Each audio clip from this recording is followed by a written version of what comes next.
नमस्कार मित्रांनो, मराठी इन्फॉर्मर आपले यूट्यूब चॅनेलमध्ये मी रोहित गोरे तुमच्या सर्वांचं पुन्हा एकदा स्वागत करतो आहे. मित्रांनो, जर तुम्ही PM किसानच्या 23व्या म्हणजेच पुढील हप्त्याची वाट पाहत असाल तर हा व्हिडिओ तुमच्यासाठी अत्यंत महत्त्वाचा आहे. कारण 23वा हप्ता काही शेतकऱ्यांच्या खात्यामध्ये येणार नाही आहे. याचं कारणही तसंच आहे आणि तुम्हालाही जर तुमचा हप्ता 23वा तुमच्या खात्यामध्ये पाहिजेला असेल, कोणत्याही कारणामुळे तुमचे पैसे अडकू नयेत असं तुम्हाला जर वाटत असेल तर तुम्हालाही मोबाईलवरून एक काम करायचं आहे. हे काम जर तुम्ही केलं तरच तुम्हाला तो हप्ता येणार आहे.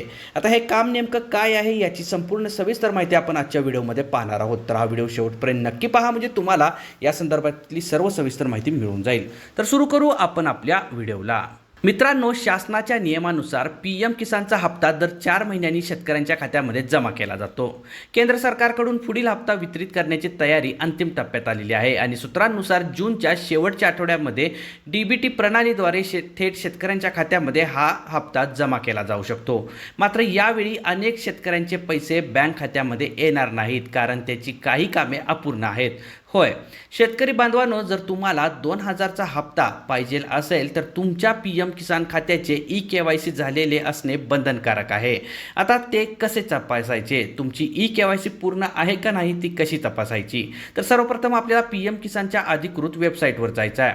तिथे नो युअर स्टेटसवर क्लिक करायचं आहे. तुमचा रजिस्ट्रेशन नंबर टाकून आपल्याला तिथे स्टेटस ओपन करायचा आहे. जर तिथे लँड सीडिंग, eKYC, आधार बँक अकाउंट सीडिंग या तिन्ही गोष्टींसमोर यस असणे गरजेचं आहे.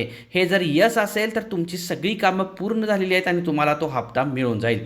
जर तिथे नो असेल तर तुम्हाला तुमचे बँक खात्यामध्ये तुमचे पैसे जमा होणार नाहीत आणि हेच तुम्हाला आता पूर्ण करायचं आहे. जर तुमच्या eKYC समोर जर नो असेल तर तुमची eKYC अपूर्ण आहे आणि अपूर्ण eKYC पूर्ण करण्यासाठी एकतर तुम्हाला CSC केंद्रावर जावे लागेल किंवा स्वतः मोबाईलवरून करण्यासाठी PM किसानचं ॲप डाउनलोड करून तिथे फेस ऑथेंटिकेशन करून तुम्हाला PM किसानची eKYC करावी लागेल.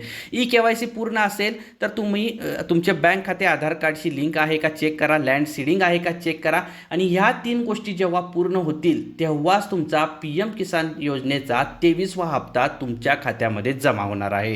हीच होती महत्त्वाची अपडेट. ही अपडेट तुम्हाला कशी वाटली मला कमेंट करून नक्की सांगा. असेच नवनवीन माहितीपूर्ण व्हिडिओ पाहण्यासाठी आपल्या चॅनलला सबस्क्राईब करा आणि बेल आयकॉन प्रेस करून ऑल नोटिफिकेशन ऑन करा, म्हणजे तिथून पुढे जेव्हा असेच नवनवीन माहितीपूर्ण व्हिडिओ आपल्या चॅनलवर अपलोड होतील तेव्हा त्याचं नोटिफिकेशन तुमच्यापर्यंत सर्वप्रथम येत राहील व दररोज तुम्हाला नवनवीन माहिती फ्रीमध्ये पाहायला मिळत राहील. धन्यवाद.